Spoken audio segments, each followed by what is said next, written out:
பொருளும் அவசியம். ஆனால் இவற்றில் எது மனிதனை உயர்ந்த நிலைக்கு அழைத்து செல்கிறது, எது நிலையான செல்வம், எது சமுதாய முன்னேற்றத்திற்கு அதிகம் உதவுகிறது என்பதை விவாதிக்க உள்ளோம். ஒரு பக்கம் கல்விதான் மனிதனை உயர்த்தும் என்று சொல்லும் மணி, மற்றொரு பக்கம் பொருள் இல்லாமல் வாழ்க்கையே இயங்காது என்று வாதிடும் மணி.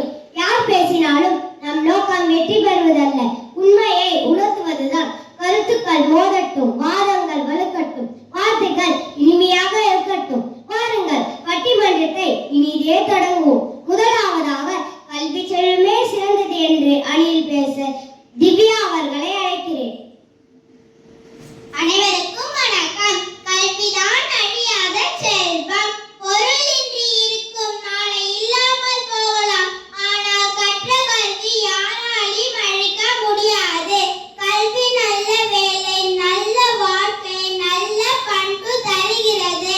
கல்வி உள்ளவர் சமுதாயத்திற்கு வழிகாட்டியாக இருப்பார். எனவே கல்வி செல்வமே சிறந்த செல்வம் என்று எனது வாதத்தை நிறைவு செய்கிறேன். நன்றி, வணக்கம்.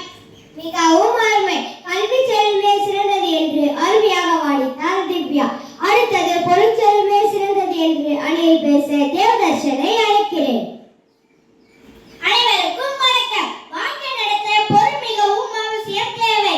ஒரு செல்வம் இல்லை என்றால் நமது அன்றாட தேவைகளை கூட நிறைவேற்றிக் கொள்ள முடியாது.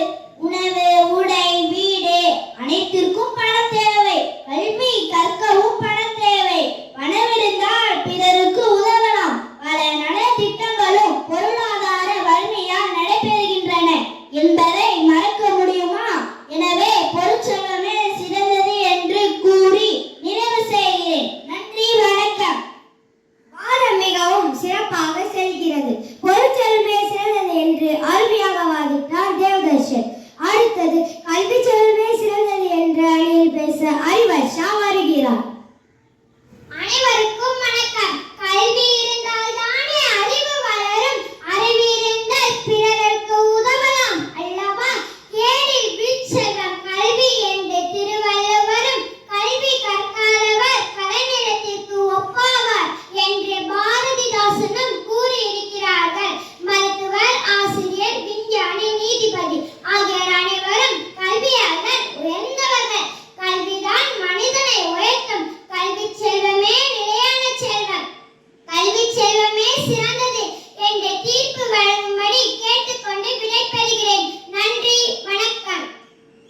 ஆஹா, அற்புதம்! திருவள்ளுவர், பாரதிதாசன் ஆகியோர் கூற்றை மேற்கோள் காட்டி அருமையாக வாடித்தார் அறிவர்ஷா. அடுத்து பேச கிருத்திகா அவர்களை அழைக்கிறேன். நடுவர் உள்ளிட்ட அவ்வையோருக்கும் என் பணிவான வணக்கங்கள். கல்வியை பற்றி கூறிய அதே திருவள்ளுவர் தான் பொருளில்லாக்கு இவ்வுலகம் இல்லை என்றும் கூறியிருக்கிறார்.